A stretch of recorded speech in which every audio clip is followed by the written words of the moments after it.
Yo, yo, yo, yo, yo, what's happening, everybody? It's the joint. I am totally here. My tag team partner, CTAKT. Baby, what's happening with you, brother? Was good, was good. And we are the Underground of Professional Wrestling podcast, Reasonable Wrestling. We're here to bring to you the week that was in professional wrestling. But first, check us out on all the medias of socialness, including TikTok. So check us out there, Reasonable Wrestling Podcast, pretty much everywhere except for X/Twitter, where While we we're are. here, we're live. Huh? We're live, baby. Oh, We we're live back. there too. But yeah, if you're watching on YouTube, hop on Twitter, follow real quick on RW Podcast One. We're everywhere, and we're live on Twitter again. We're back. So yes, we're here with the late night banger. Pause. I thought I read that title, but hey, episode 265. We're going to talk about the week that was in professional wrestling. We're going to kick things off talking about SmackDown. There's a lot to talk about this week. Let's talk about SmackDown real quick. Let's talk about the finale. Right now, I think it's brilliant the way they use the bloodline because right now, this does not need a championship. For after 4 years of Roman Reigns holding the championships hostage, he is now in an angle and a storyline that does not include a championship while we have other people able to shine and increase their lineage as champion and their prestige as champion. So we had this week the battle of the Ulafala. That's what I like to call it, the battle of the Ulafala. Who is the real tribal chief? Will the real tribal chief please stand up? Right now, right now is tribal chief. We talked about it, about how I look at him as you know a really good wrestler who has done really well with the position he's been in, but not a main eventer yet. Let's be real, he's only like a year out from his rookie year or 2 years out from his rookie year. Yeah, So quarterbacks get paid $50 million. Please, I don't want to hear none of that. No, I don't want to hear none of this. He's too young shit from your ass tonight. yeah, I mean, you think Tonight. he's Caleb Williams? You think he's CJ He's Stroud? Jordan Love. He's Jordan Love? He I mean, had he should be sitting on the bench a little longer, don't you think? no. Jordan Love had a really bad first half of the season. Everybody want to talk about those last 9 games. This dude got paid $220 million off of his last 9 games. Okay. Solo Sokoa in his last 9 months is killing it. No, He is. absolutely. So so my argument would be if you don't, he's not Brock Purdy. I just want to put that out. Yes, Yeah, he. Braun Breaker might be Brock Purdy. Nah, nah. What? Braun Breaker? Dude, Nah, Brown Breaker is goddamn Josh Allen, nigga. He don't need no. Him. okay, I got you. I see. He good I'm by just saying, himself. as far as his rookie year being very, very much, eligible and like looked at as a main eventer. Like I mean, we talked about. I mean, all the kids are talking about aura and all that shit. Solo's cool, but he's a guy who's still growing into who he is as a star. I don't see him as the guy to hold down a program unless he's opposite another star. Well, Put it that way. I wanna just. I'm glad that we're here. I don't want you to be in revisionist history mode as we speak, not realizing when Solo was in the background, when he was a quote unquote ancillary part in Roman's story because it was Roman and Cody or Roman and Jay or Roman and Jimmy. Solo was just in the cut playing this position, but he was Jordan Love to Aaron Rodgers. If we want to keep that same analogy, right? Aaron was a two-time MVP back to back, and Jordan Love was just like, "My time coming, my time is coming." And I look at Solo that way. As soon as we was like, okay, let's see what we can do without Aaron there, without the tutelage, without. Hey, we got rid of Devontae Adams, my nigga. Like this nigga Jordan Love stepped up and balled.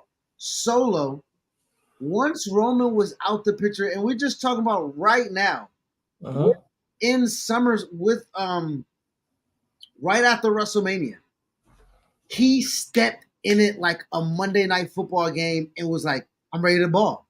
Like, Yeah. don't hide the playbook from me. Don't try to hide me as a quarterback. Let me go out and talk. Let me go out and walk. Let me go out and create the aura that we talk about to even give me a chance. And that's what I was speaking on for when he was like, he don't have it right now. When I'm like, well, I don't expect anybody right now to Absolutely. have it, Yeah, yeah. but And I he's a yeah. No, you made a great point. Like, he was the Jordan Love to Roman Reigns, Aaron Rodgers, sitting on the bench, waiting for his chance to now take the center stage.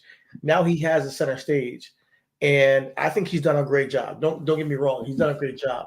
But like, when we talk about the bloodline, if you're gonna call you're gonna call Solo Jordan Love, then what are you calling, like, somebody like Jacob Fatu? Like, that's in my mind, like, because he has an CJ immediate Stroud. CJ Stroud. Okay, he has an immediate effect when you see this guy. Yes, immediately rookie of the year, 4,000 yards, playoff appearance. Yeah, so take that nigga.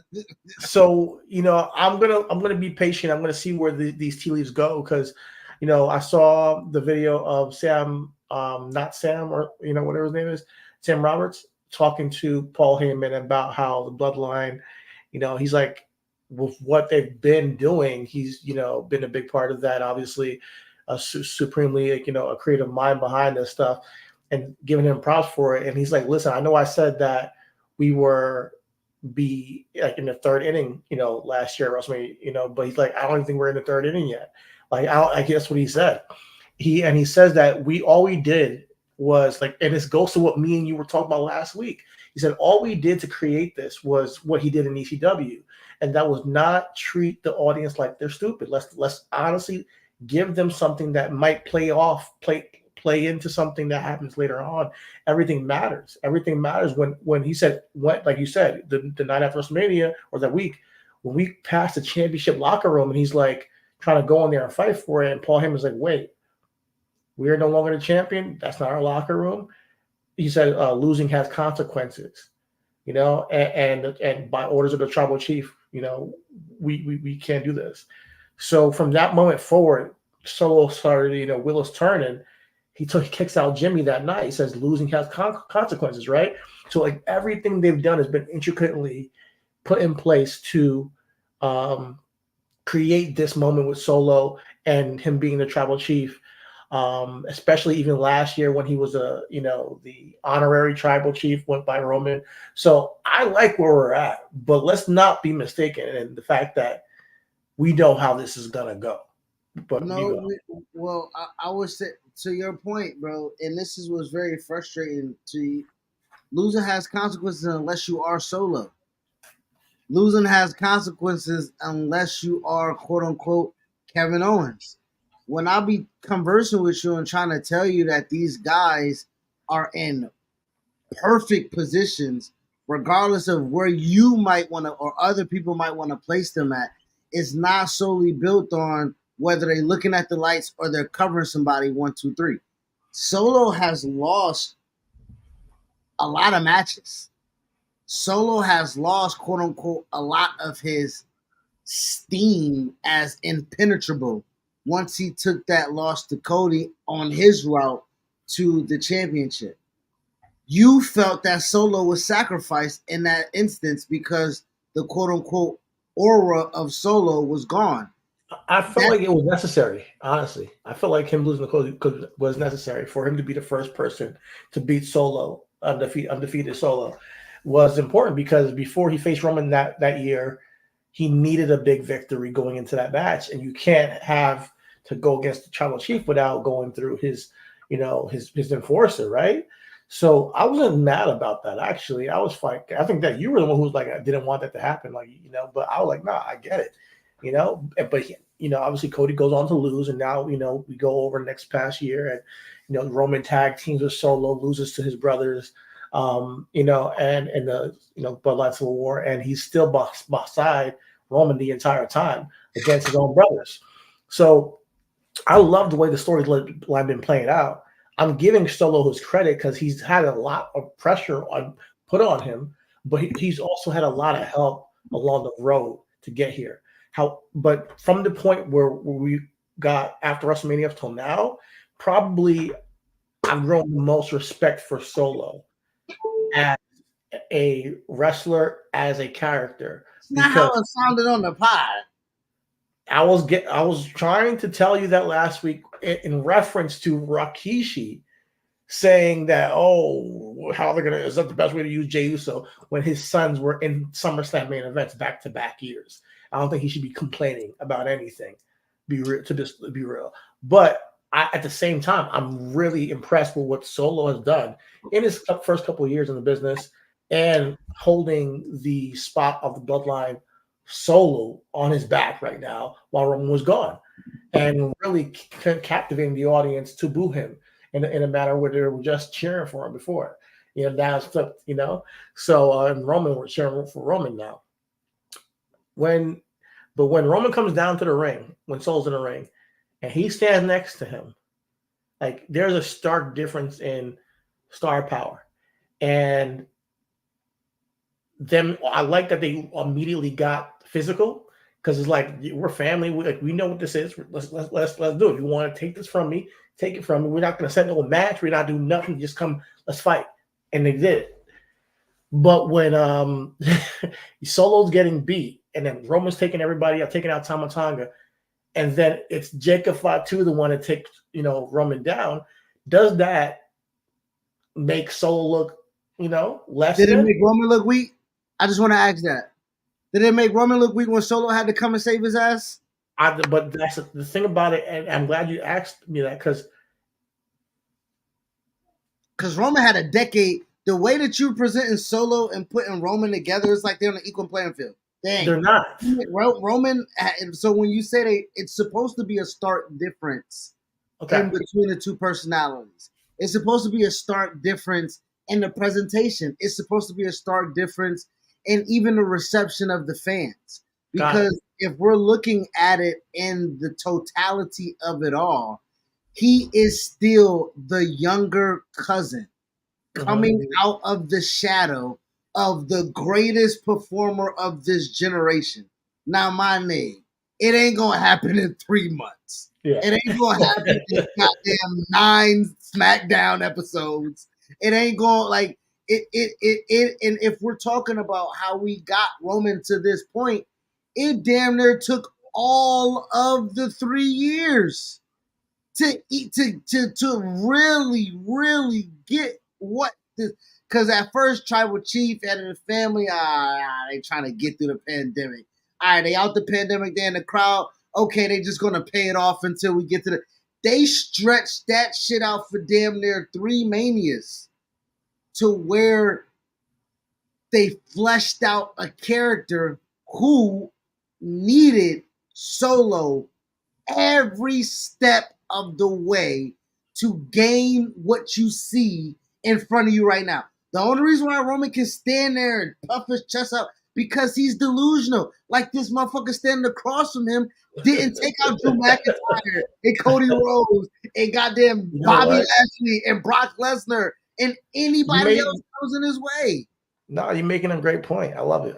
That's a great point because I hope that we get to see them talk about that a little bit more on screen, so we can see, how Solo can just talk his shit, not just dissing Roman, but also digging himself up that, bro, without me, you would have lost that championship a long time ago. So I'm curious to see where this goes next. Although I think that Jacob Fatu does take a little bit of the steam from the Jordan Love when you see the CJ Stroud standing right next to him. You feel me? Well, I mean, yeah, but at the same time, let's look at it in real life. Who got paid first? You get paid first from the equity that you place within the league. Jacob, you've been here a short amount of time. You got to do it again. You know what you can do, but you got to do it again. I'm cool with that. I'm just saying. But that's the reason why Solo. But that's why Solo's build Solo. You don't want to just divert this But guy. that's why Solo's in this position. Hey, bro, Solo was the only nigga that could catch a flight to goddamn Cardiff. Okay, Okay. so he Okay. automatically is like, hey, nigga, okay, you on the up and up with us. Then you got to also, he played his part tremendously. He did not try to steal the show. He did not try to step in whenever legitimately he needed to. Even when they was about to take out Sammy in the tribal trial, right? His position in that trial was so subtle yet so stark because Solo and he's on command. Yeah. That's a killer on command. Now you let the killer have a killer? Aw, nigga, Couple what? killers, you know. So What? like, but Roman that's the was thing, no though. killer. Roman, Huh? let's be real. Roman was not no killer. He had No, to Roman was not. be But a Solo's killer. a rat surrounded by killers, and that's the thing with Roman coming back, babyface, Roman, Superman, Roman now is back. He cannot just destroy these guys. I just hope that's not where they go because they're building something here with their. But With their Tama and Tunga can be sacrificed. They the Usos of this. Yeah, come on. I Y'all got you, can, but y'all can get Digga all you the cannot. RKOs and the goddamn flying bros and all the huluva kicks and all the stunners. Think about it. Usos take a lot because Solo didn't get that punishment and Roman didn't get that punishment. Let's look at the hierarchy of the bloodline at that point in time. Solo was rarely hurt, was rarely put down, was rarely seen from fighting Yeah, under. he was protected because he's the enforcer. He's the muscle. And so, with that being said, with Roman as the top guy and Solo as the second in command, them Uso niggas got touched up. So, hey, Haku boys, get used to goddamn taking that punishment because I think that's where we're gonna be at. I Tama feel and you. are gonna take the punishment. Jacob and Solo is gonna be protected, and then we'll just do this cycle all over again because Tama's gonna break out into Jey Uso. Solo's gonna break out into being an offshoot because Solo as a babyface can. Hey, I don't know if you remember a year ago when he picked up the Ulafala and the crowd went motherfucking crazy and they were Solo, Solo, Solo, and Yeah. Roman gave him that look Now, and Solo did, when Roman gave Solo that look, Solo ain't bitch out now. He ain't yeah, kowtow yeah. and hand it off. Solo had the towel over his head, looking like a motherfucking beefier Taz, and was like, "All right, nigga, I feel the power right now." You know what I'm saying? And Nah, Roman, and he did good on the microphone. I gotta hand it to him. He's growing a lot. I will say that in a short time. But I just wanted to chat about that real quick because it was a good ending to SmackDown. But we got to see more next week. I don't want to see. well, I would say to your point, I was there at SmackDown. Those boos were real. I don't know if they translated on the TV screen, You felt like right? it. No, hey, I'm gonna tell you right now. I sat behind production. It was no pipe it up, pipe it up, pipe it up. Those were, I'm telling you, Cody music was playing. We was singing, rocking the hell out. And that nigga Solo came across the screen, and niggas was like,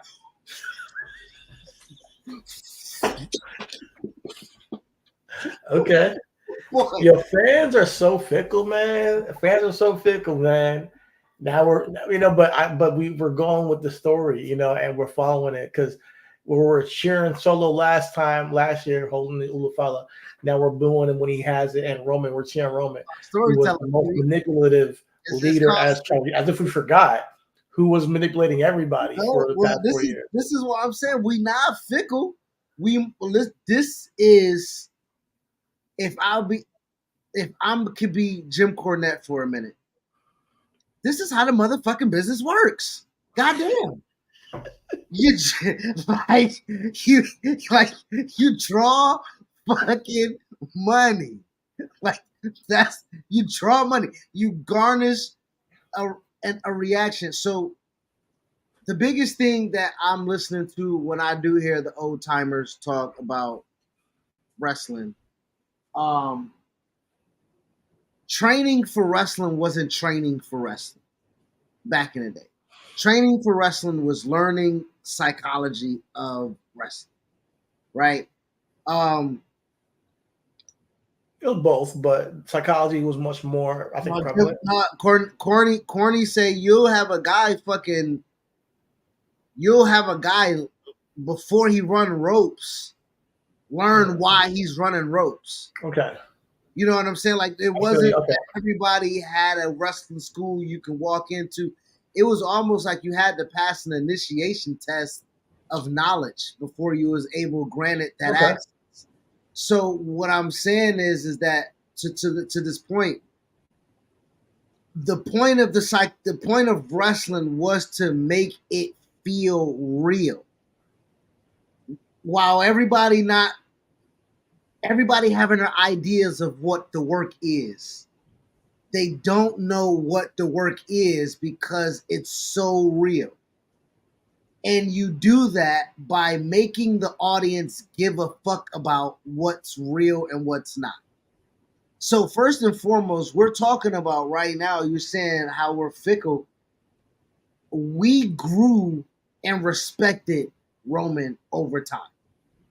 Manipulative or not, Stockholm syndrome, whatever you want to say, if you look at it in sports, you as a Jets fan may never utter the words, I respect Tom Brady. You might not even really want to say it without throwing up. But as a real legit fan, the emotion and the realness behind it is like, God damn, I respect this motherfucker. You know what I'm saying? Just I mean, he just because. came out and gave us props, so I got to give the guy props too.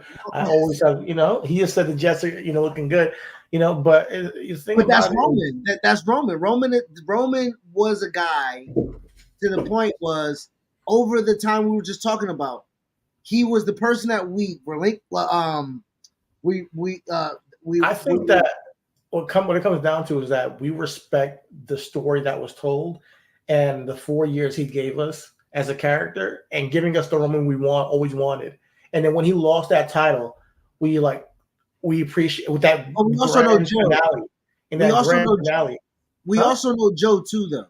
That also plays into it. We also do know, along with the character, he has real story development behind it. So when he do put on the Ula follow, to your point, my nigga, he is legit carrying the family with cancer.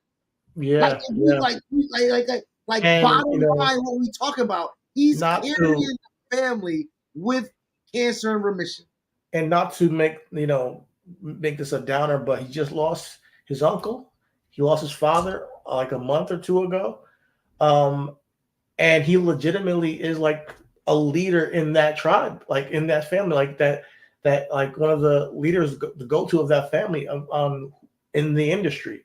So if not the guy in the industry, I mean, I think it's clear he's the guy in the industry. I mean, although he may have elders around like a Rikishi Fatu to talk to that are Samoan and you have history in the business, he is the man right now. Roman's Yoko right now, bro. In and out of the ring. Roman is Yoko right now. How Rikishi and Umanga and everybody talk about how Yoko brought everybody up because he was the top guy. Roman is Yoko right now in that 93, 94, 95 era where no matter where he is at on the card, whether he is with Cornette or whether he is with Mr. Fuji or whether he's wrestling Bret Hart at WrestleMania or whether he's with fucking Undertaker at Royal Rumble, wherever he's at in the card, my nigga, he's special. And to your point,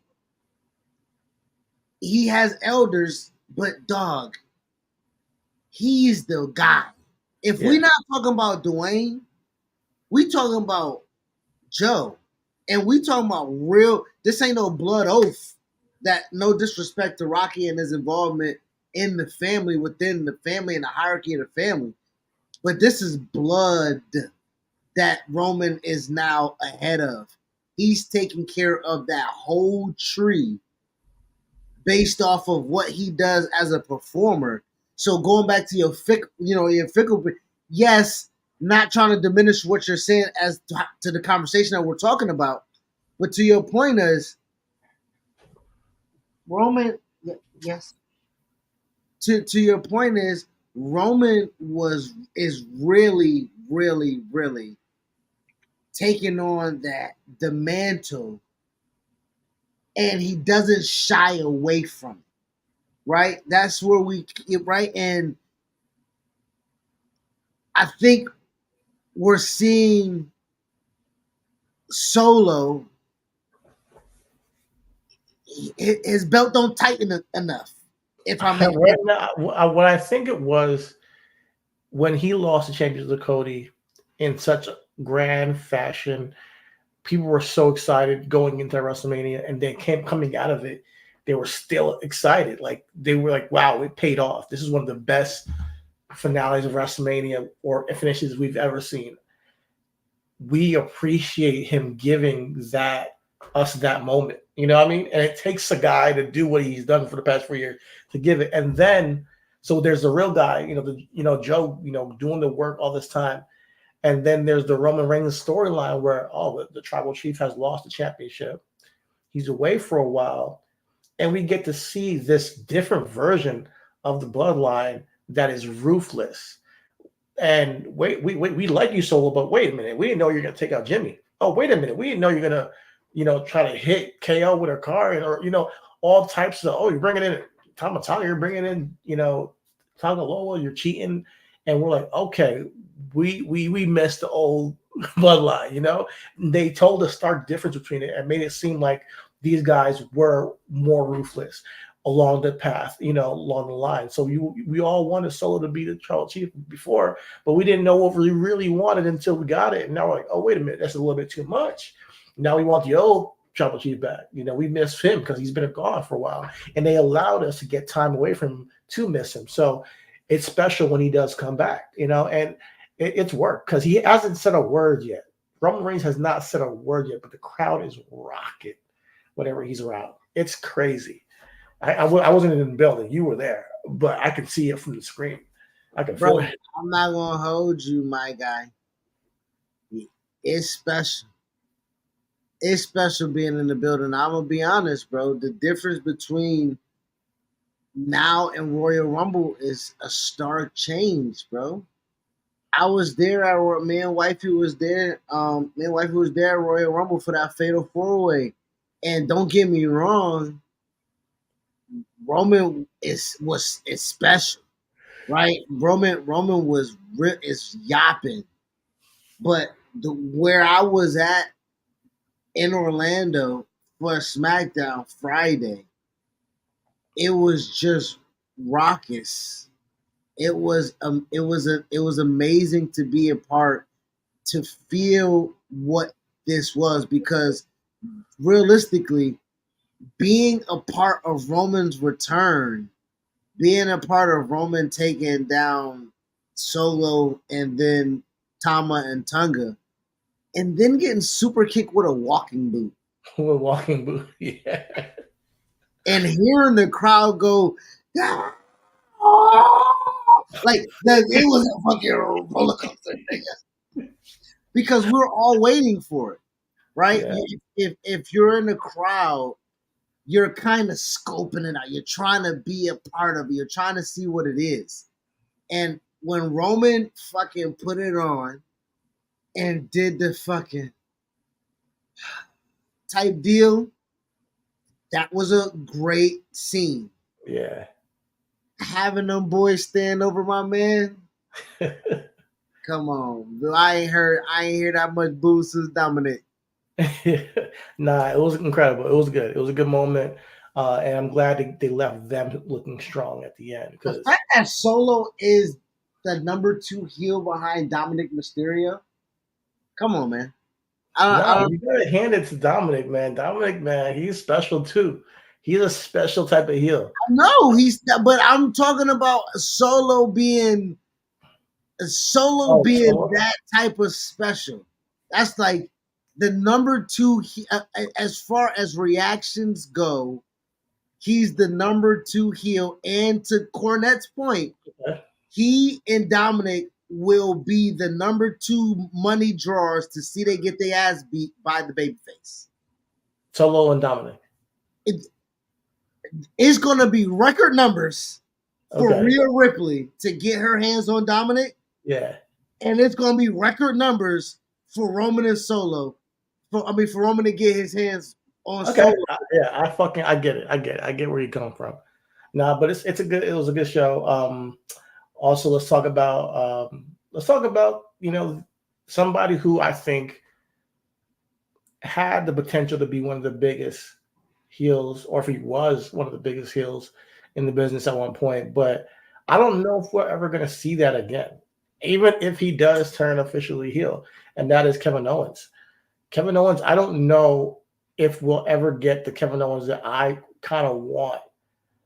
And I don't know if we're going to get him as a world heavyweight champion in the way that I want to see it. Because I think he's honestly earned and deserved and has worked so hard, put his body through all types of destruction, and he just keeps going.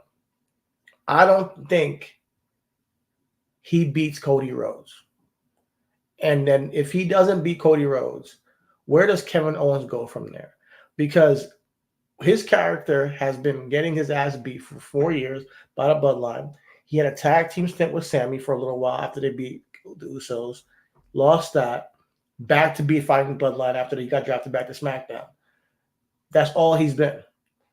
So now that the Bloodline's doing their own thing, then you lose. It's kind of like AJ Styles. He lost, and where the fuck is AJ? He's in Japan fighting Shinsuke.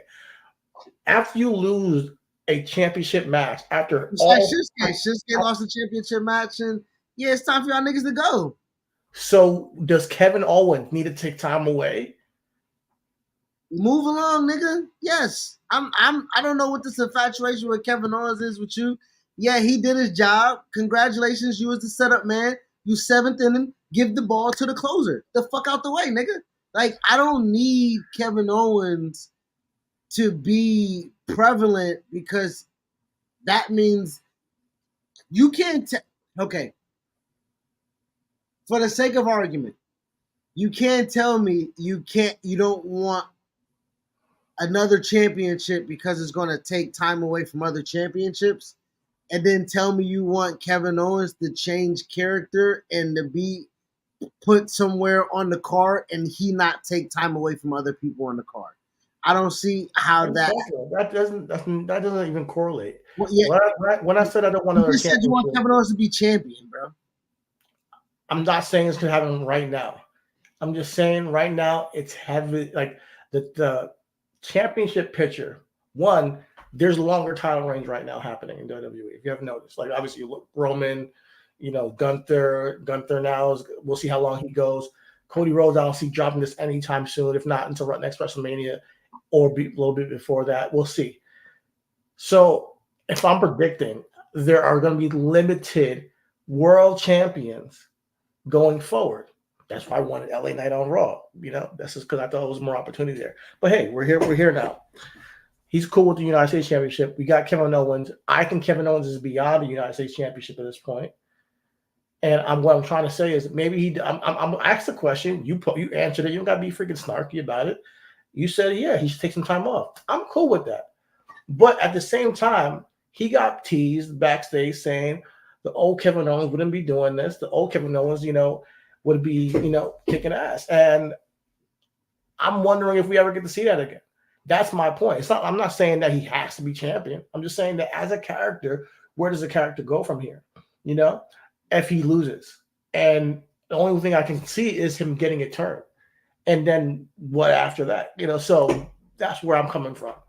Well, my issue is this: we're on the third week of this Kevin Owens thing, and it's not that I'm being snarky about it. It's just that if again contextualizing our conversation, we wanted Gunther as champion, my nigga, goddamn 6 months ago. Moving LA Knight to Raw don't do nothing but make him a goddamn fish to a shark. You know what I'm saying? I'm just getting to a point. LA Knight again to a point. My point is Kevin Owens the same predicament. With Roman Reigns, as we just spent the last 10 minutes talking about the biggest shark in the biggest pool in the biggest ocean, nobody's taking him down, and not especially not nobody in goddamn gym shorts and a t-shirt. I'm sorry. Kevin Owens is not the fucking guy to take down Roman Reigns, my nigga. And also, right now, Kevin Owens is not the guy other than just be mad. Be mad, fill his little spot in the card, get beat, and then move along. I mean, he's been for the past 4 years. I get it as a fan of Kevin Owens, and again to my point of the Shinsuke, and again to the point of the LA Knight. Being a fan of these guys and wanting more for them, not saying anything is wrong with that. I'm also talking about opportunity being in present for them. LA Knight at the United States Championship got it. Thank God at the time they did because we were holding on by a goddamn thread.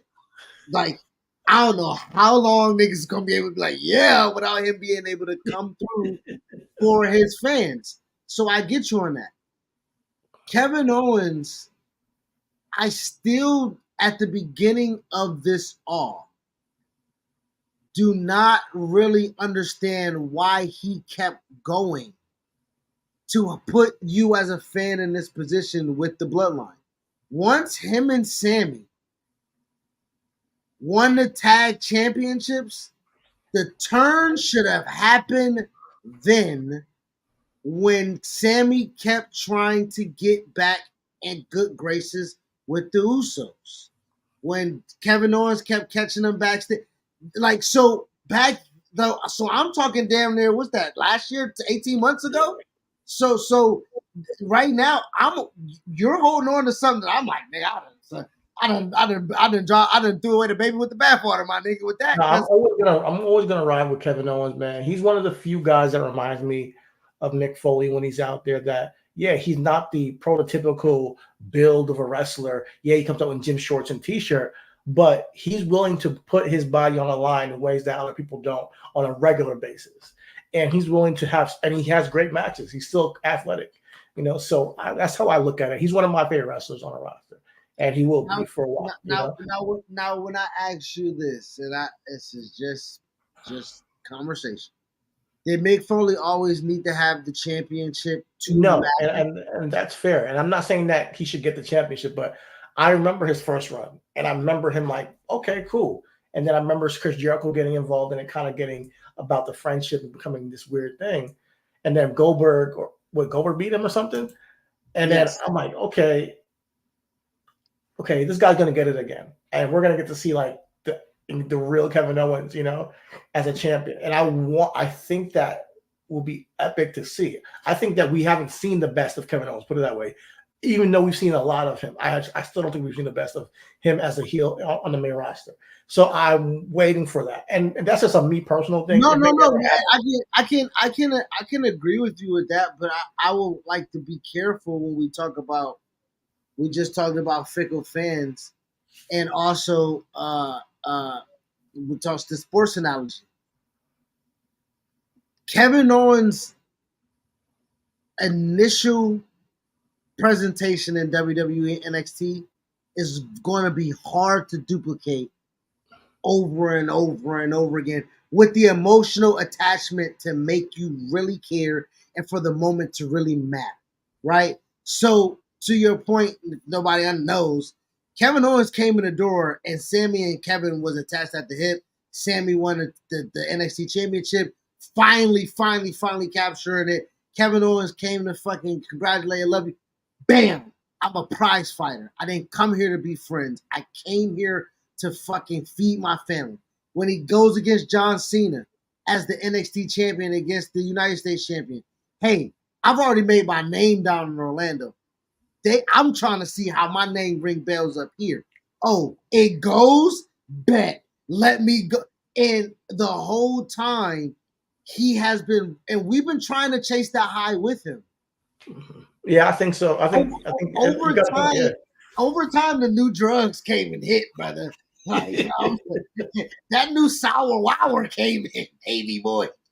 We got the feed. We got Bray Wyatt come back again. Yeah, It's just some yeah. came through, boy. You know what I'm saying? So Nah, he was like a breath of fresh air when he first came on the scene, because we needed some more like just realism, and the way he talks, till even to this day, he just comes off as a realist, a lot of the times, So I fuck with how he presents himself on as character, but that heel turn is necessary. If he needs to take a break too, I'm cool with that as well, but right now he's being treated like he's a charity case, and I don't think that he likes that. I think the Kevin Owens charity case angle is going to make this guy want to snap one eventually and say, "Listen, man, I'm not your I'm not your simp. I'm not your charity case. I'm not." that's fine. Yeah, That would be perfect development of the story of Kevin. And honestly, realistically, we're talking about knowing the real person. He also is going through some real hardships in his personal life. So to be able to kind of have that aggression that you can be able to be like, hey Cody, I'm landing in the night, baby. You know what I'm saying?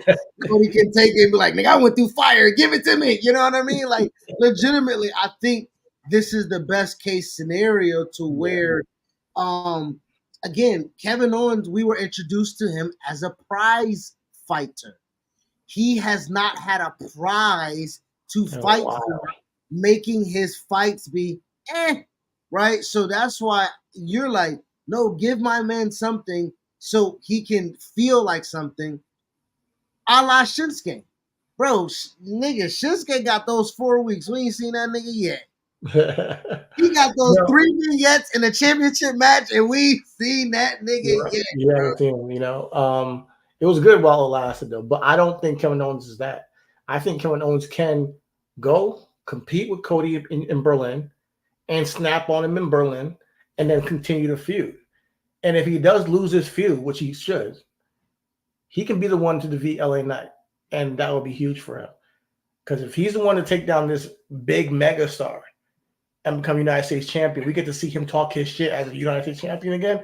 That is a prize still, although I think he's above it, but that is still a prize. And I would like to see a heel Kevin Owens Well, again I mean, as if champion. we also talking about what makes money, Kevin Owens on the mic makes money, LA Knight, Kevin right? Owens on the mic. Well, Sounds I good to mean, me. I'm also. They tried to do the Kevin Owens in the suit, new face of America No, thing. we don't know, no suits. No No, suits. no, no, no. What I'm saying is, in as we're saying, we respinning the wheel, not reinventing the wheel, but respinning the wheel.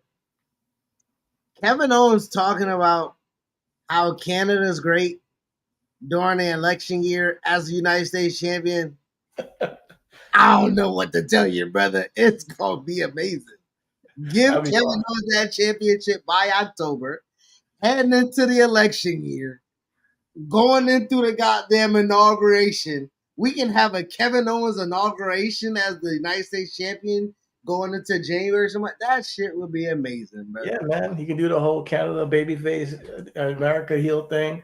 Talk about how he get free health care and all that stuff for all his injuries. I love it. He can even do the Brett thing and be like, I like black guys. Our truth, I think you're jumping around too much. Like he can do all that shit, brother. Yo, Did that shit? Brett told Farouk and Ahmed Johnson, y'all, hey, I don't like what y'all doing with each other. Yeah, America don't like black people.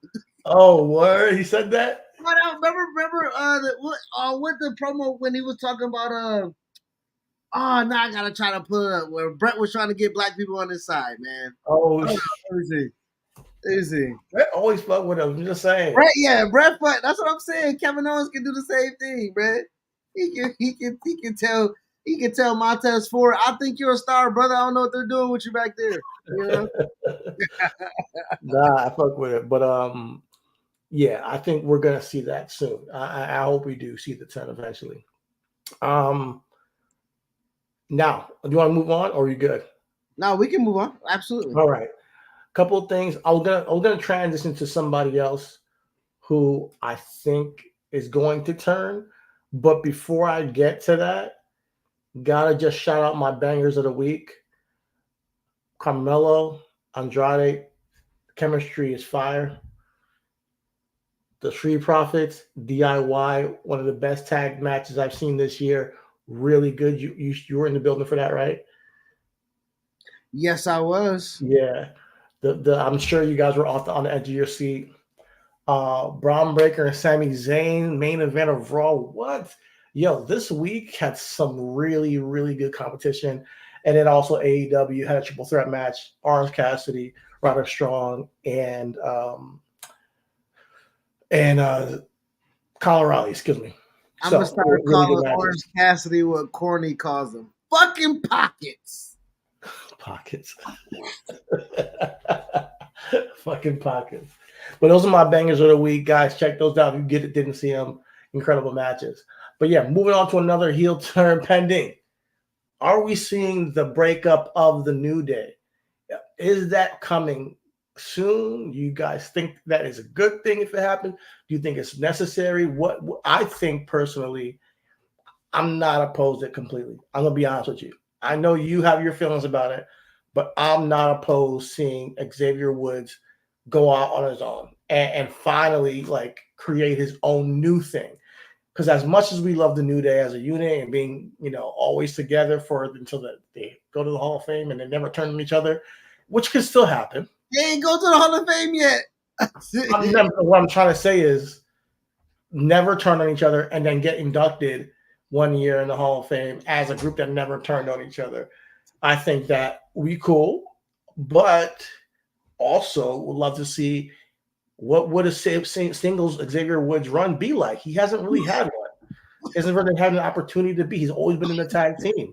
First with R-Truth, then New Day, and boom, like that shit pops off and in a group for the next 10 years, So I want to see what Xavier Woods would possibly be as a heel if they gave him the opportunity. But I know you have other suggestions.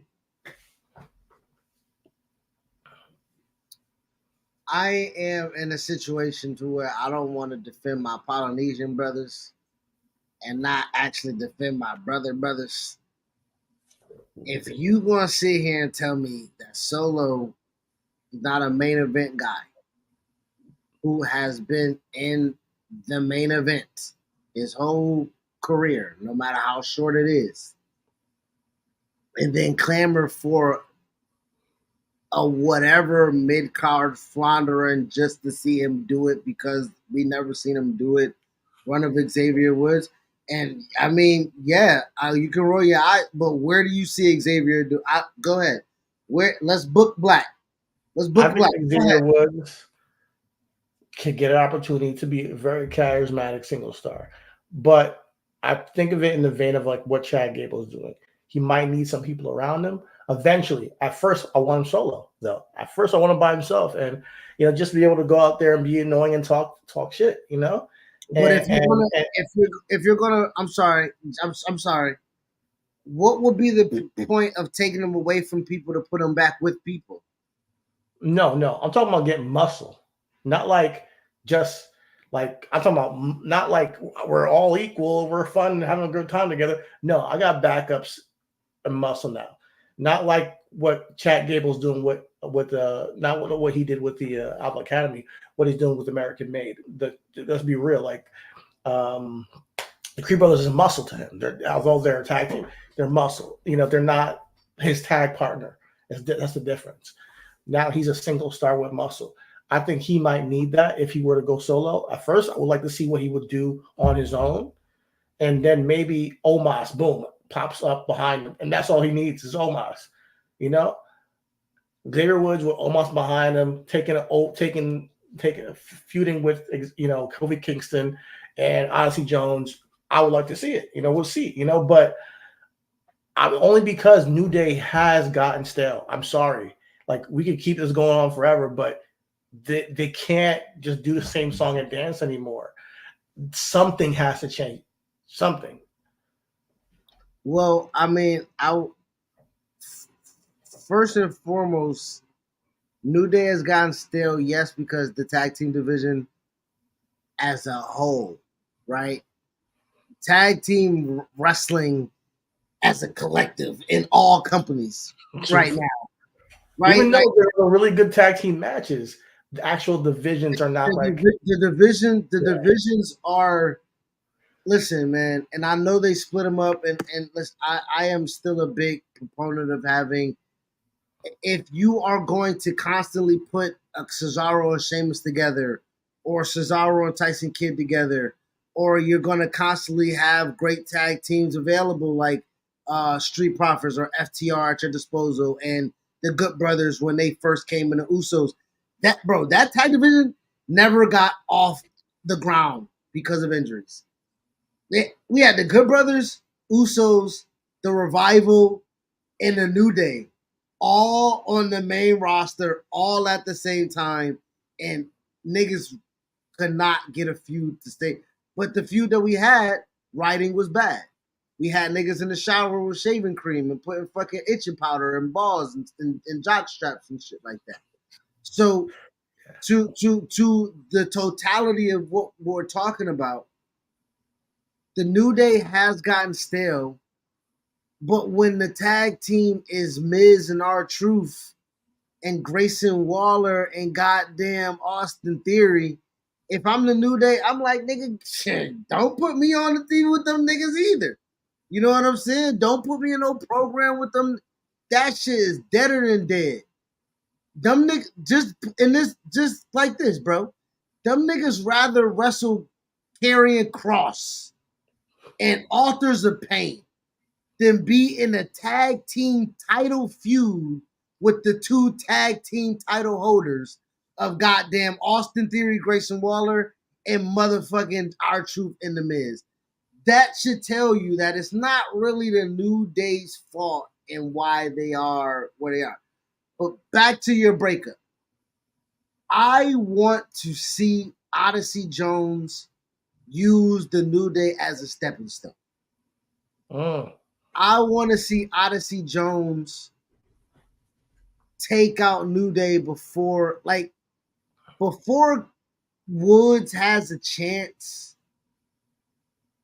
to kind of turn on Odyssey and turn on Kofi or whatever the case may be.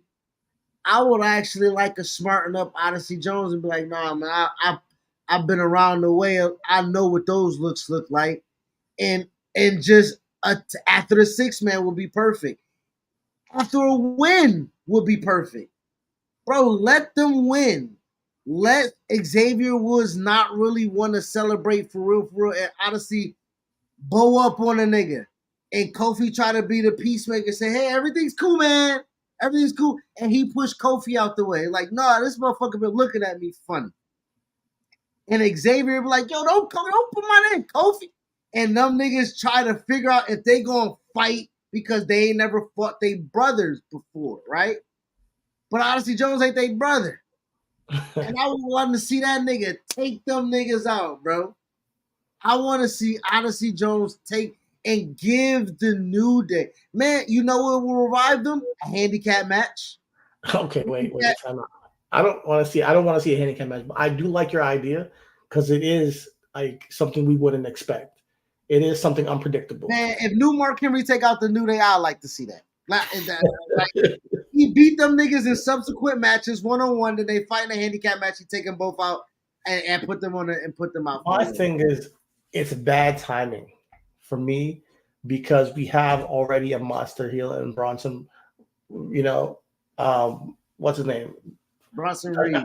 Bronson Reed. I didn't want to mess it up with Braun Breaker or Braun Strowman. I was all three of them I get fucked up with sometimes.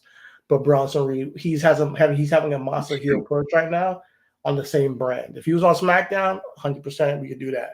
But I don't think it's a great timing because of that reason. And then we have two big guys doing the same thing. And it kind of takes shine from both of them if they're both doing the same thing. I like it, but don't want to see a handicap match. And if he were to squash him in a handicap match, the New Day ain't going nowhere after that. Like they're down. They're now one of the greatest tag team in the world. Got beat by this one rookie out of But nowhere. I want to be again. If we talking about now, if we're talking about building a character, right? If we're talking about building someone for the future, bro, New Day. Back to my Kevin Owens point, them niggas not the future, right? Like they job is to do the job and look good doing the job, right? Your job is to make Odyssey Jones a monster, make him again a 20-year vet like Mark Henry because he is. There's nobody on the roster that looks like him.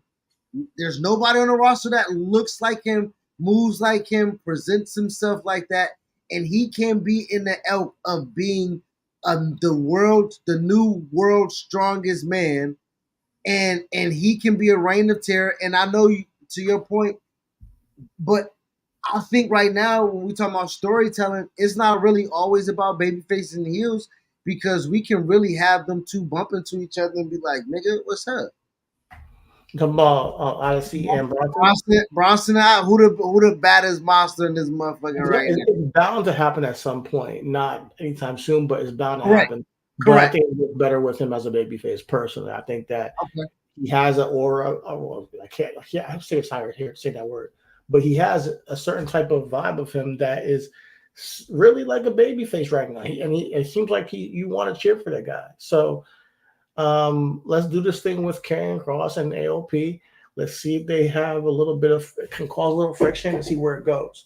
You know, and if at the very least we get to see some character development within the new day to see if they do bring him in.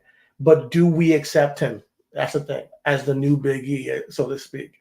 You know, so I mean, there's things where they can go. I like that tea leaves are put in front of us in Raw because they can go different ways, like we just mentioned. But I'm definitely have been more interested in the New Day this past week than I've been in, I don't know, past year maybe. You know, so we'll see. But I think to your point and to the point of what they done, that was that was to get us to here. Hey man, to go to the Street Profits point, right? Hey man, that music used to hit, crowd used to go crazy. You know what I'm saying? It's tempered down just a tad bit because of what are you doing with them? Yeah, This it's tough for the Street match, Profits, man. this match that they just had Friday mattered and what is going to do well for them. To your point, when New Day music hits next Monday, it's going to make you be like, okay, what's going to happen at the end of this match? Exactly. And that is all you needed to be For because sure. that was where you was not at, and they did a good Exactly. And that's why I liked it, you know, what they're doing, regardless of whatever the outcome may be. Speaking of the Street Profits, real quick, they're another group of guys who I had to think haven't gotten that run on the main roster that I think they can have as a tag team. Absolutely. They have a tag team title match coming up on Friday against the Bloodline. And Roman also, helps them win it. huh? Roman helps them win it. Hopefully we see that, you know, get the little Roman rub, you know. If they get the Roman rub, bro, they made, baby. They made. You know, that'd be cool, you know. But I also want to see them in DIY do it again. That was incredible, man. What they just did. I want to see that happen again. And I'm not necessarily. I don't. And you said it doesn't necessarily have to be a baby, like, you know, heel versus babyface. They were both babyface tag teams in that match and shook hands afterwards. And I fucked with that match hard body. Really enjoyed it, you know. So I really think that you don't need to always have the alignment be baby versus baby, I mean baby versus heel. And this, and then if they do this tag title feud, and maybe it's a 2 out of 3 falls or something, I would love to Yo, see. that's gonna reinvigorate. We just talked about how it's. Listen, Nas used to say hip hop is dead, and Lil Wayne said, "Nigga, what? I am hip hop, nigga." After Street Profits come on, like, nigga, I am tag team wrestling, nigga, DIY, Yeah, like, nigga, it's about to be lit, brother. yeah, Hell yeah. exactly. Them and DIY, both of these teams on the main roster have not been what they can possibly be had that tag team run. So they both have something to prove, and I love what they just performed on SmackDown. Um, another championship match next week on SmackDown will be LA Knight versus Santos Escobar. Santos had a really good segment with a Legado talking about legacy and what they represent. LA Knight had a good promo in the ring. The fans are still fucking with this guy. The music changed a little bit like that, so we'll see that match as well. Probably will be LA Knight's first victory, successful title defense. But it should be a really good SmackDown next week as well. So tune in for that. Tune in for the KO stuff. Tune in for the Bloodline stuff. And I think we also get a 6-woman tag match between Naomi, Bianca, and Jade Cargill, the big three, versus Alba Fire, Isla Dawn, and what's her name? Help me out real quick. Alba Fire. I said Alba Fire already. Isla Dawn. Blair Davenport. Yeah. Blair Davenport. Bro, yeah. I'm gonna tell you right now. We didn't give a fuck who she was. Bro. Once that glow hit, that's all we cared about, bro. And then she got booed just because she was wrestling Naomi. You know what I'm saying? We didn't care who she was, but she got booed. Yeah, it's Naomi, man. Come on, we love Naomi. But yeah, we'll see that match next week. So definitely should be a good match. Can I close the thread real quick on something? Yeah. I found the video. I found the promo. Okay. I'm about to share my screen. See. Let me not share the wrong screen here. Now this is a good Can you see it? Yeah. All right, I'm about to try to play it to see if you can hear it. Good information. You people may kid yourselves, but you know that the United States of America is riddled with racial prejudice, and you don't have to pick an argument with me to get someone to agree. You kid yourselves, but you know. Let's go, Brett. Boy, let's go. KO come out here and do that, bro.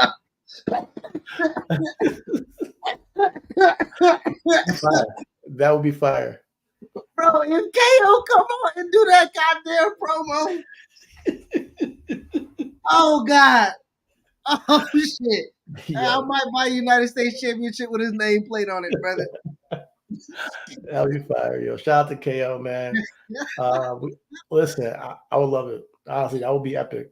Epic. Especially during the election year, like you said. But anything else you want to talk about Raw, SmackDown? Only thing I will say is that we got Rhea and Damian Priest versus Dom and Liv at Berlin set.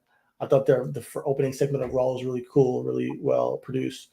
So yeah, I fuck with what they got going on as well, but it's pretty much self-explanatory. I'm not really liking the direction of Randy and Gunther's.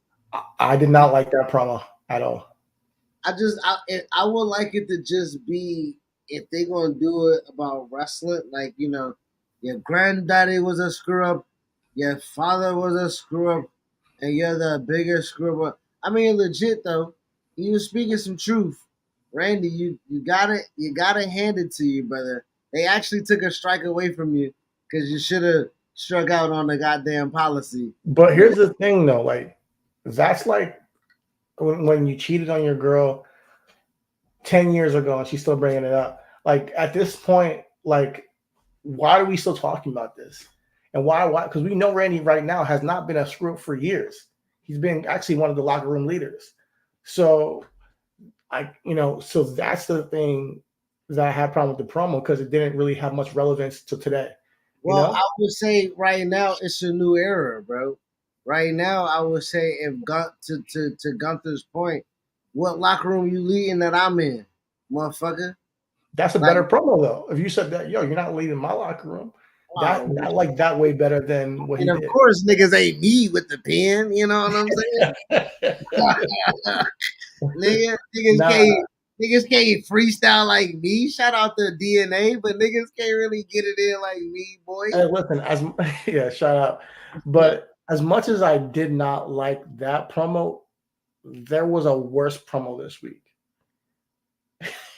Ooh, Mercedes Moné? Because I didn't even see that one. But boy, Hook, listen, buddy, listen. I don't know who wrote that promo, or if you just improvised that shit yourself. But coming on but you need to go back to not talking, or get somebody to write it for you that knows what they're doing. His promo was essentially, "Look what you did to me. I can't see out of this eye, but you know what?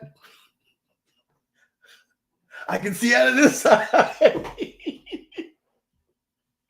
The crowd went crazy, didn't they? What? The crowd went crazy. What? Boy, the fans. That was ridiculous. Those little 3,000 fans that be at AEW shows be going nuts, boy. It was like, duh, nigga. You came out with one eye wrapped up. Like we see that. Like, it's obvious. But you made it like it was some bar. Like, go and watch that promo. Yeah, I was sitting there like side eye, like, that's it. That's the numbers speak for itself. The ratings for the show, the ticket sales for AEW are down, or at least not as good as they can. Right? I shout out to Brandon Thurston, WrestleNomics. You know what I'm saying? We paid for the Patreon. We used to we getting the shit. The nigga breaks it down, bro. They be at a 19,000 seat arena.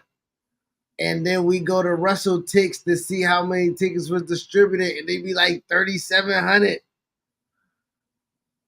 Man, the ratings like that a couple years ago. It was not like that. The ratings be at 600, 700,000 watch over. Like, come on, bro. 700,000, 650. It was like what? You know what's funny? I don't think Tony Khan cares at this point.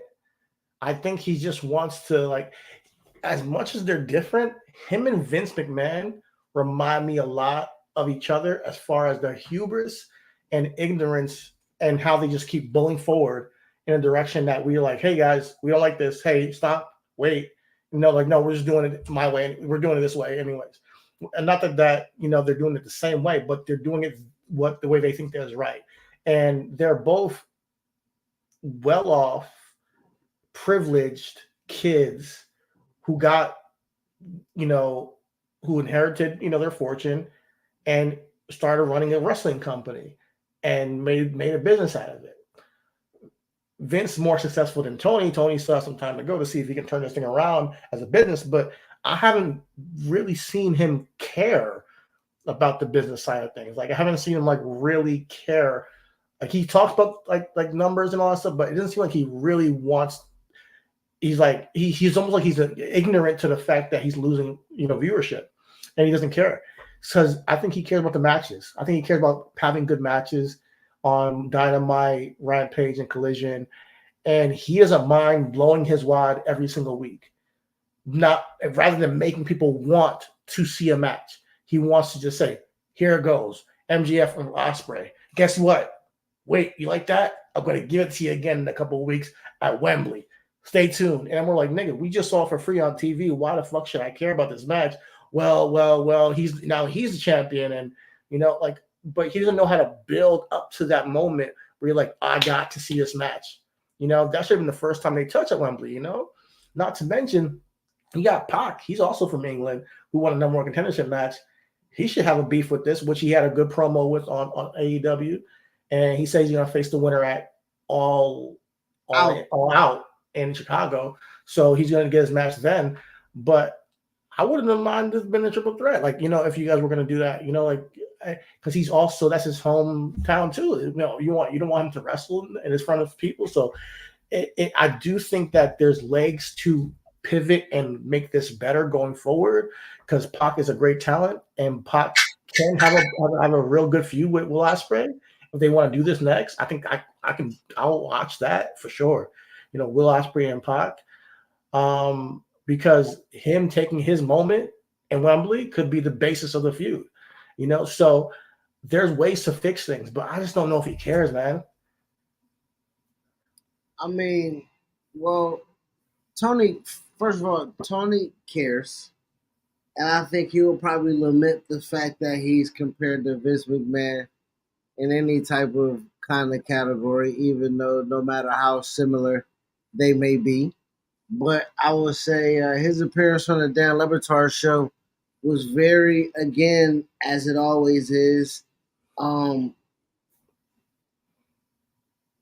insightful in how frantic and erratic and rational he thinks he is in his thought process, right? It So, sounds like he's living in a different altered reality. And maybe he sees different things than I do. He has the data and all that stuff. Maybe he's right.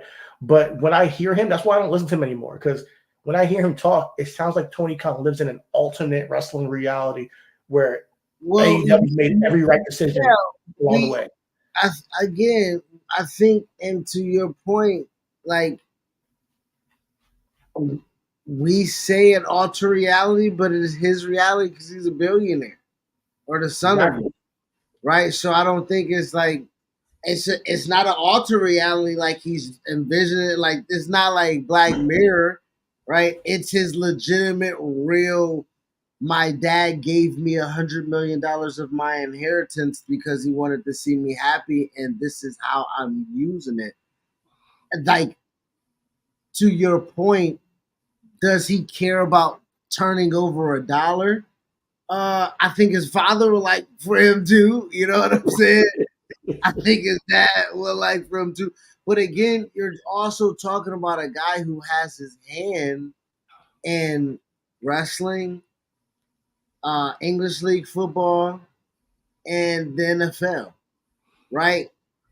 Like he literally is one of these tycoons. It as He can take a loss over here if he needs to. Like, bro, look at an NFL. Look at an NFL owner.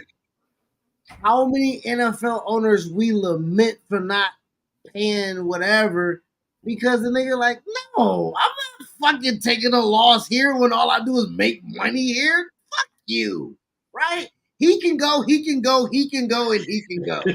CeeDee Lamb, yeah, I'm in no right. I'm the only franchise, and then if we want to talk specific, I'm the only franchise worth $10 billion, bro. What? So when we talk about Tony Khan,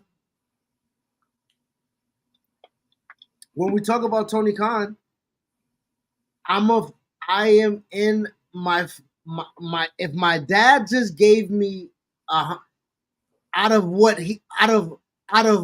the fortune that he had, not that he will have, knowing that franchises of NFL franchises are multiplying by the goddamn year.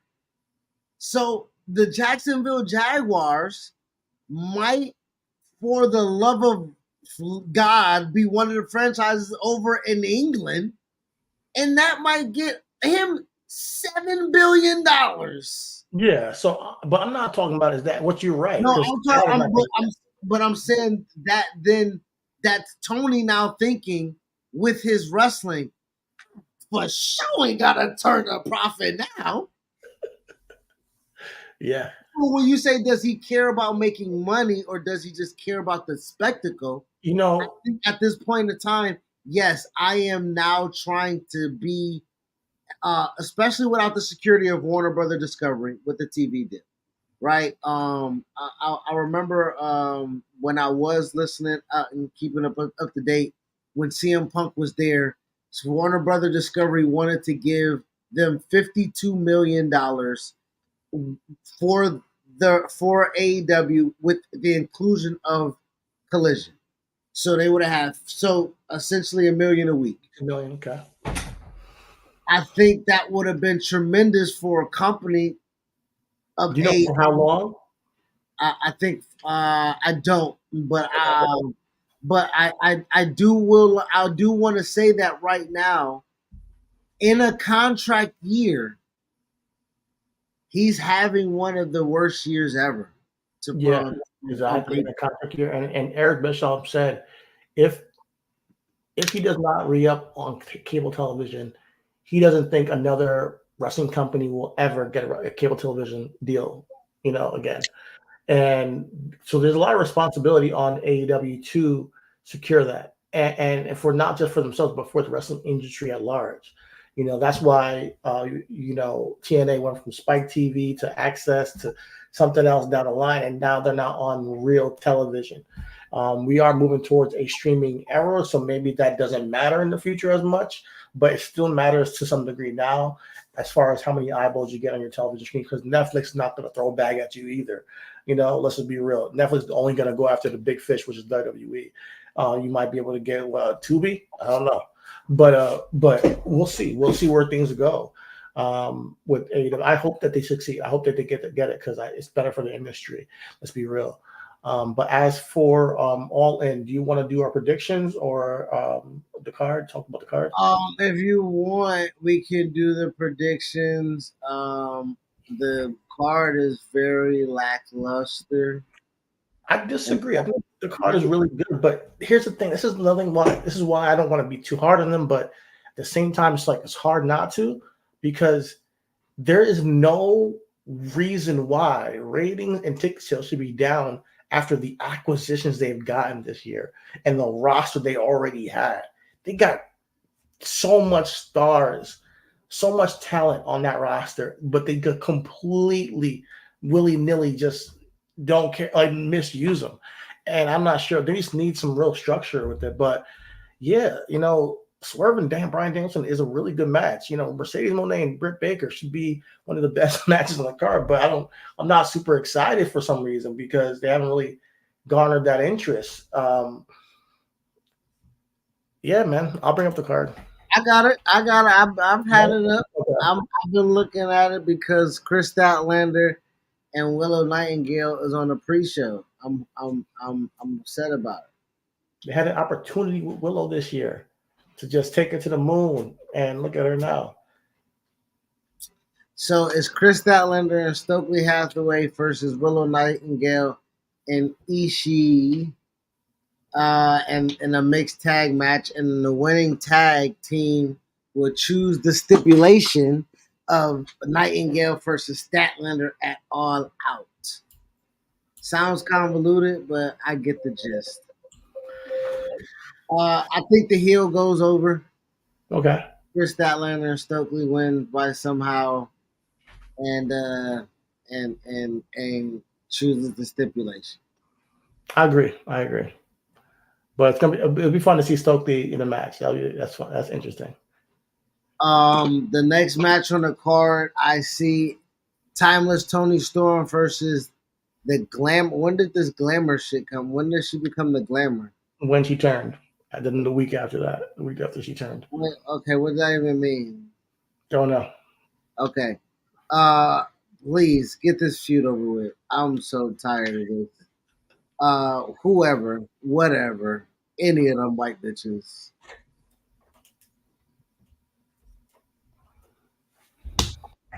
Okay. What else? Uh, I guess. Honestly, I think Tony should win. I think Tony should. She lost last year. She should win this year. I guess. Next match on their card they got is MJF versus Will Ospreay. This match is not going to be as good as the one on television. Why I say that? It might be. When has the sequel ever been good as the first?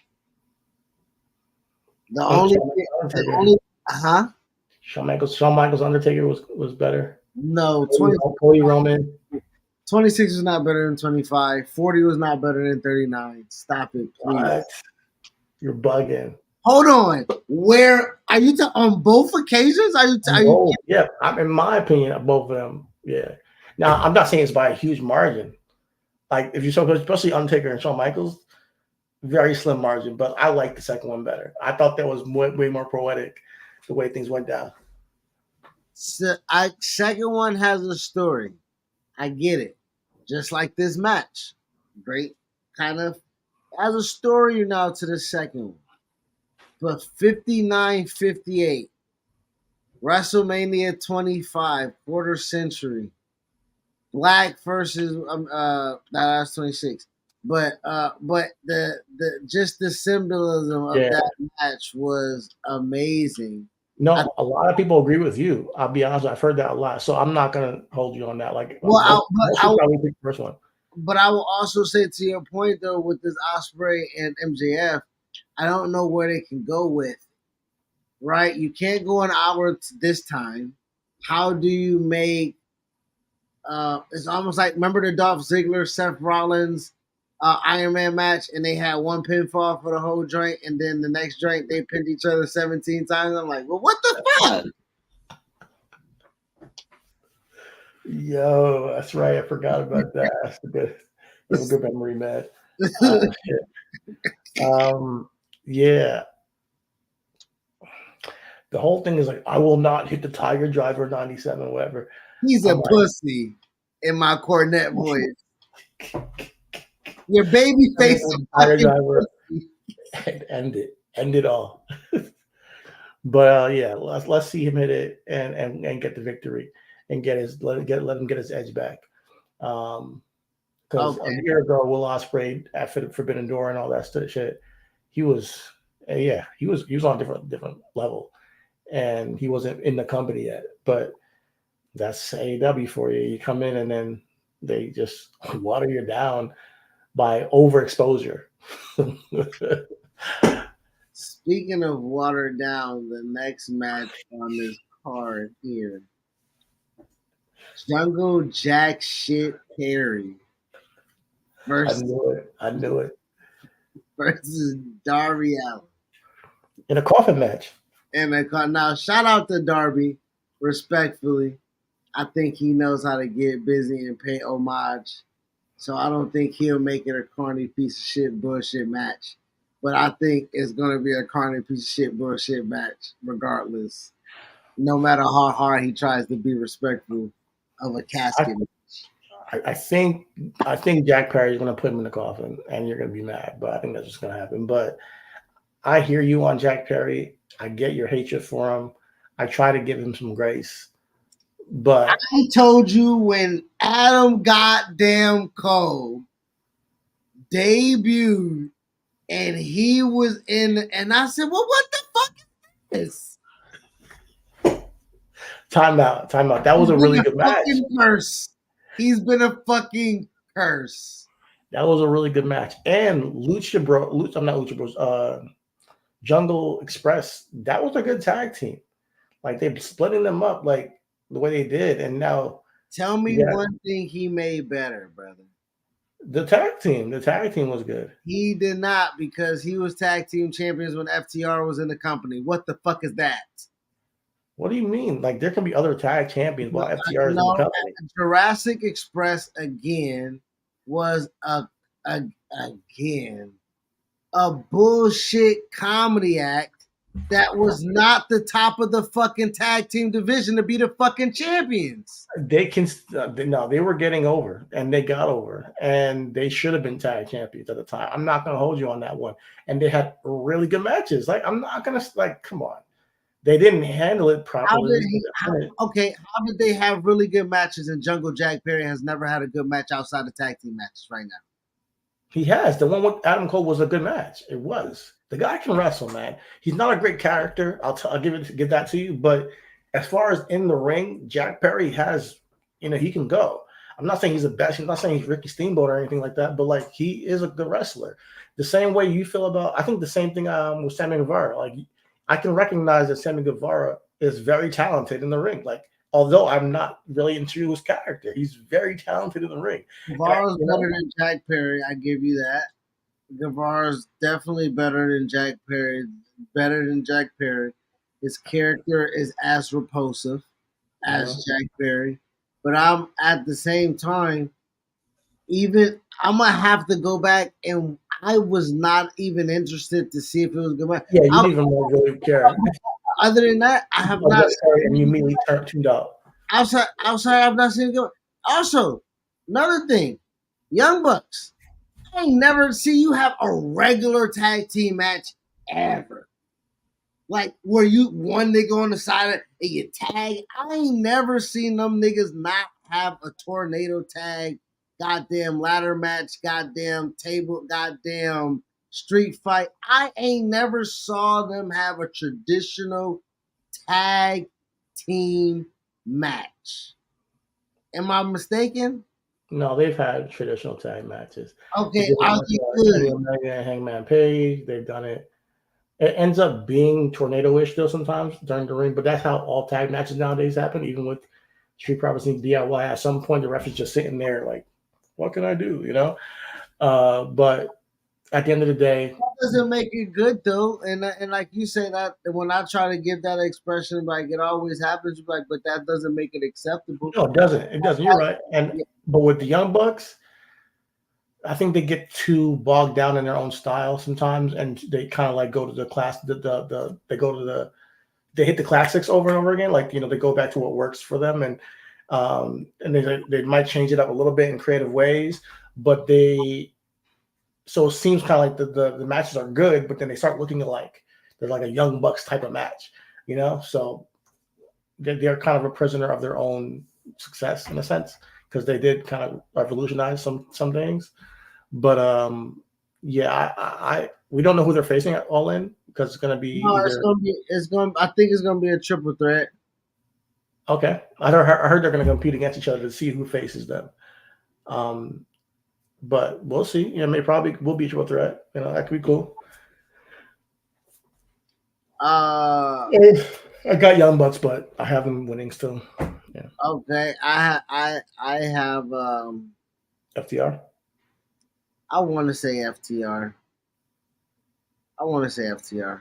I'll say FTR. Okay. Mercedes versus Britt Baker. This Mercedes. one's tough. This one's tough for me. Mercedes. She won. Unless Jamie Hayter returns and helps Britt. Oh, that might be actually awesome. Yeah. What if he returns and makes her lose? Too? Oh, so we get a Britt Baker and Jamie. I'll care more about that than I will about this. Tell you that much. I want to say Britt, but something makes me feel that Mercedes is going to win this. Yeah, I'm going Mercedes. My name. We got a 4-way trios match, so that means we got 4 times 3. We carry the one. You're gonna, 12 niggas? gonna have a whole bunch of motherfuckers in this match. 12 guys? Goddamn. It's a 4-way trios match. Between who? How many people? Like, how many trios tags do they have? It's a team, the TBD, honestly, and that's crazy. Nigga, you ain't even got the 4th team in this motherfucker. But it's the Patriarch versus the Bang Bang Gang versus the House of Black versus TBD. Okay. We'll just revisit that motherfucker. That Carnage, that's just going to be a what the fuck match. I can tell you that. Yeah, 12 guys out there at once. TBD. Why are they even TBD? Like, why are they even there? Like, but okay. Why you just don't have a trio match? That would be fucking fire. But again, nobody wants to give me the What if pick. TBD is Death Triangle? Maybe I don't know. Oh, I like that. Okay. Just don't give me Top Flight because they'll just lose again. You over them? I'm so over them. Okay. I was higher than them, but I'm over them. Got it. Yeah, I got the Patriarch. Yeah, I think they're not done yet. Please give it the House of Black, man, or just let them out their contract so they can go back to WWE. All right. And the main event? Swerve, please. Swerve me. Swerve me up. I think they should do the opposite of what they did with MJF last year, and that is What the fuck Swerve is should win and completely go full heel for the fall, like full heel, no baby face shit. Like he's already started doing it, so yeah, let's. But then you end his career. Yeah, I mean, come on, like you get a lot of heat for ending Bryan Danielson's career in Wembley Stadium. But that means Bryan Danielson has yet to win a big match in AEW. Well, he didn't go there for that. He went there because those checks clear. You know what? I'm going to go Bryan Danielson as a prediction. Yeah. That shit resurrected that motherfucking left wing on the Brie Bella goddamn estate. But yeah, we'll see. We'll see how it all plays off and pays in. It should be a good match, though. I'm really looking forward to just watching that one back because I'm not sure if I'm going to be able to watch live. I'm going to be going to a Jets game. Is it next Sunday or like next Saturday? I think it's Sunday. Okay, maybe I'll watch it. Not today, but next week. Right? Yeah, all right, I'll probably watch it. That's it, man. That's it. Man. It's getting close to midnight. All right. You put Gabe down. Congratulations. Down. Mm-hmm. Congratulations to Zack Sabre Jr., the second ever foreign-born G1 Climax winner. He wants to get his title match sooner than later, so he probably won't be competing at Wrestle Kingdom for the championship, but he does get a title shot soon. So congratulations to him. Probably Wrestle Dynasty or some shit like that. Okay, yeah. And I know there's a show happening in the UK soon that he wants to wrestle at. So, yeah, man, shout out to him. He's put a lot of work in. He's put a lot of time in over there in NJPW to be getting that honor. It's a big deal for him. So shout out to Zack Sabre Jr. Before we go, rest in peace, Alpha and Sika. Obviously, we lost the Wild Samoans, over the past couple of months, as we mentioned previously. And just respect to their legacy and to their family. May they rest in power, and respect the Hall of Famers. I think not to go long on what you just said, but to piggyback off what you said, I don't even know if it's been 2 months, right? I think it's been within maybe 5 or 6 weeks that they were in. That's some real soulmate type shit right there, bro. Right? Yeah. You know what I'm saying? My brother gone. Shit ain't no reason me to be here. You know what Let me get up at this earth. Let me get up out of here, man. So, yeah. I do want to say they, for who they were, who they are at the time, they put what this is. They built the foundation. They built the foundation for it to be what Cornette said. Are these motherfuckers for real? You know what I'm saying? Like, you know what I mean? I'm buying the ticket to see them motherfuckers like kill somebody. You know what I mean? Like they worked well. And they raised workers, right? Yeah. They raised workers. We talk about Yoka, Rikishi, Umanga, the Usos, Roman. They all went to, and then even the thing that they showed on SmackDown. Not only their bloodline, he opened up a wrestling school, and it was open at anybody. Batista pulled up on the joint. You know what I'm saying? Like they are legends, and yeah, man, rest in power. And the family performed all last night. Friday. Roman was there, Solo and was there. Jey Uso was the dark match. He wrestled Santos Escobar. They wrestled dark match, and then Gunther wrestled.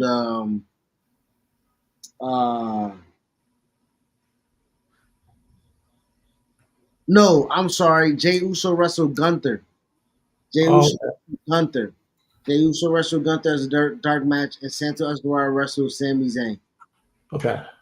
But so at the end of the night, Jey Uso gave a speech with Damian Priest in the ring and everything like that. It was like, yo, we needed y'all tonight. We appreciated our families having a tough time. You know, all my people wanted to perform, but this is what we do. And we did, you know what I'm saying? So That's incredible. they some strong people, bro. So like you said, respect them and rest in power. Rest in power, rest in peace. And, like I always say, enjoy our time here. I have the shirt. It says, live for the moment, enjoy the journey. We never know when our last breath is going to be taken on this earth. And that's why I always end the pod with all is love, everything is wrestling. So respect to the Wild Samoans. And thank you. With that being said, this is Reasonable Wrestling. We'll see y'all next week. Peace. Deuces.